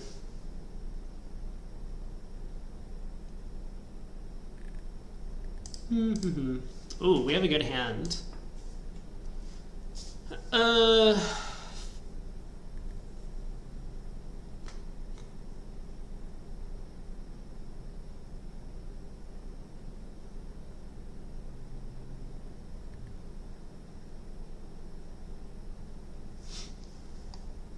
I don't know what the robot's system is if I bid a diamond. Like, if North bids a spade, I don't know what I'm supposed to do with this hand. I think I'm just going to bid a heart, therefore. Club, a heart, a spade, 2 diamonds, blah, 3 clubs. Ah, wait. 3 clubs just denies stoppers? 2 spades denies stoppers. Oh no. Now what am I supposed to do? I guess I'm bidding 4 clubs forcing.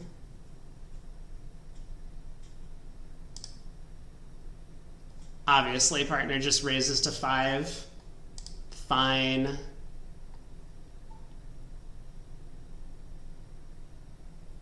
Okay, well, we got to the wrong place, but I think it's okay.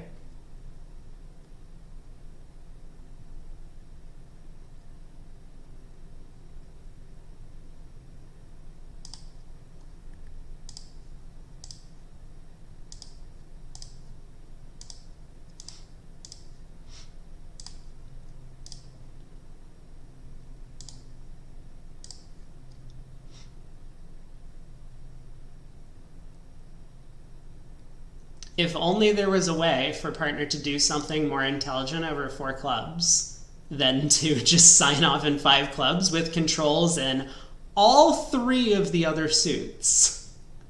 Diamonds, hearts, and spades. That's too bad.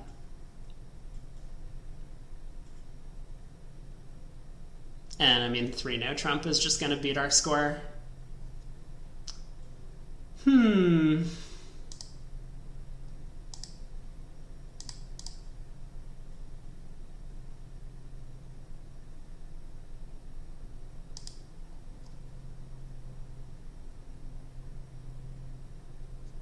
It's a good hand, partner.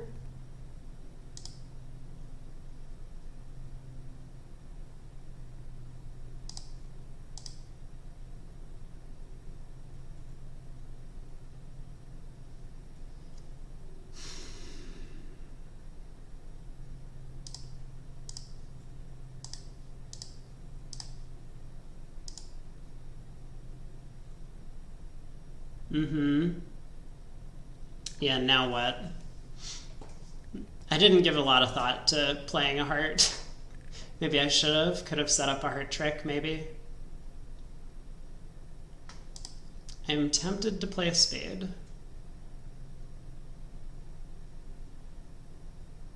Let's run some diamonds, see what they discard. Heart from west.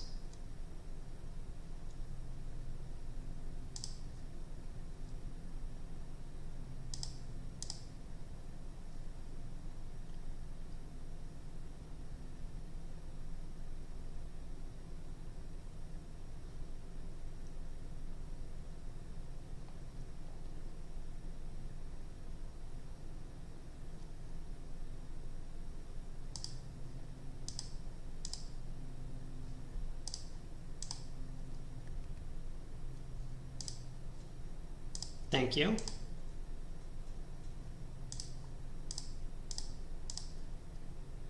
That was nice of West. They weren't actually getting squeezed. So I'll take the over trick.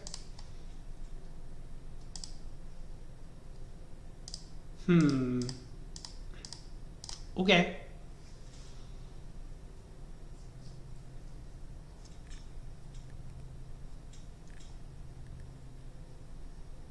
I guess we lead a low club.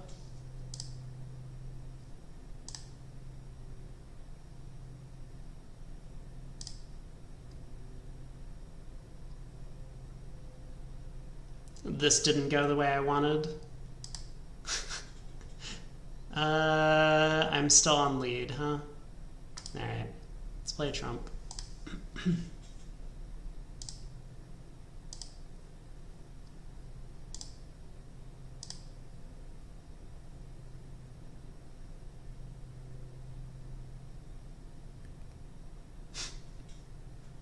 I could have played back at club, I don't know.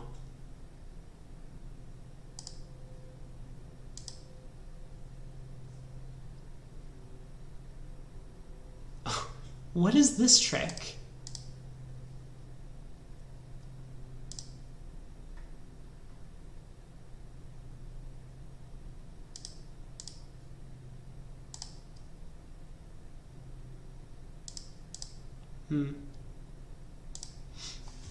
Alright. The spades were splitting anyway. 110. Well played.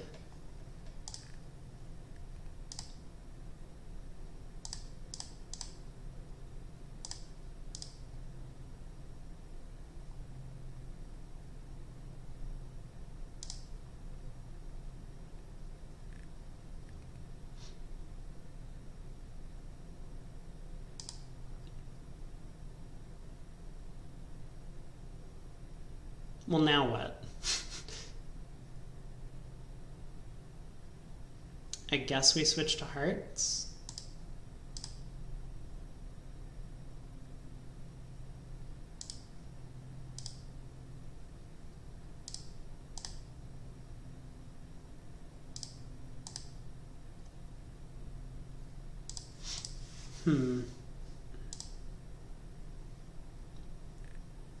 They really played low to the 9? Come on, dude! You can't do this every time. I mean, they had 2 club entries, so they could do it if I split my honors, but still.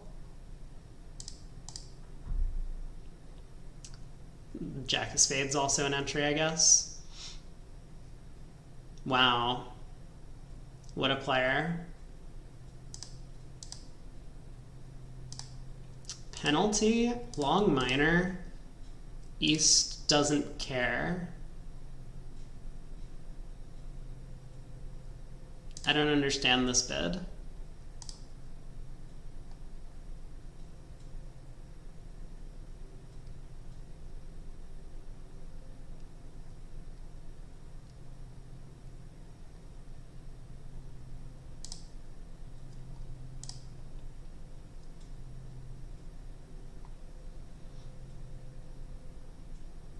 Partner has a long minor. I guess it's diamonds?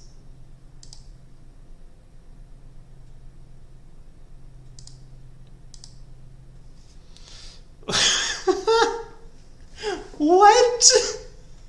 What was that trick? Oh my god. What was that trick?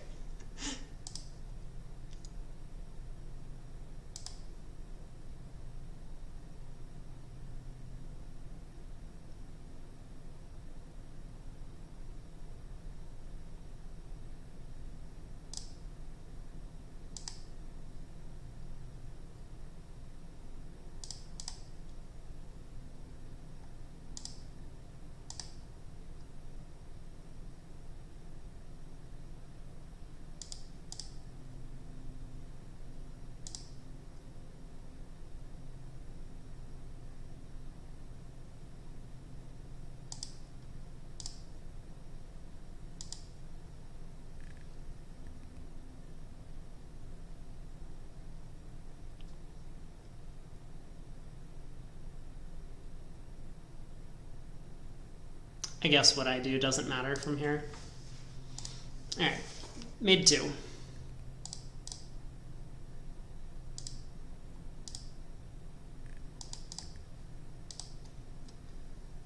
Well, minus 110, minus 110, minus 110, minus 110, minus 110.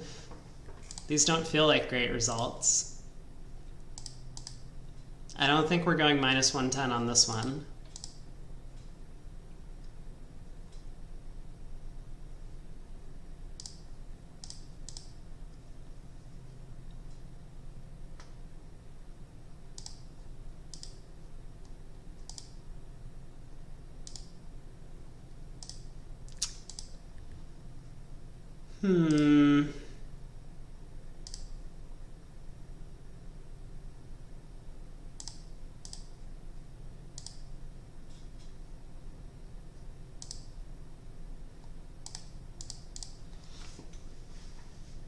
I can't believe West covered the 10 of hearts with the queen. Doesn't that blow a trick if their partner had King Doubleton? Like, what are they doing? Couldn't North have Ace Jack 7th instead of King Jack 7th? Whatever. Didn't cost this time. I mean, the robots cheat, as everyone knows.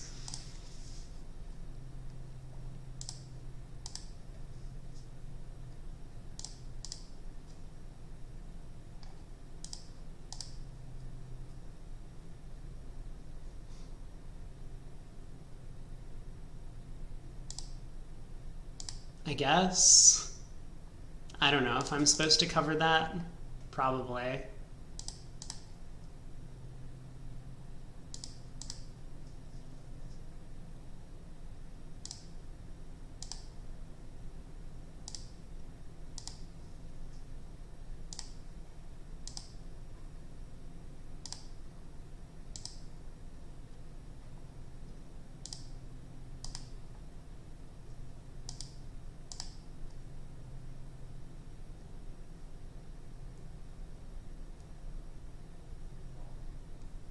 All right, didn't hurt. Another minus score.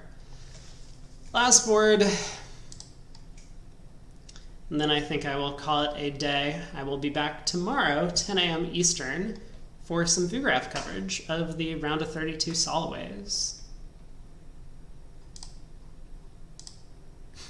This doesn't look like a very good hand. Okay, we got lucky. Partner has all the right cards. Oh.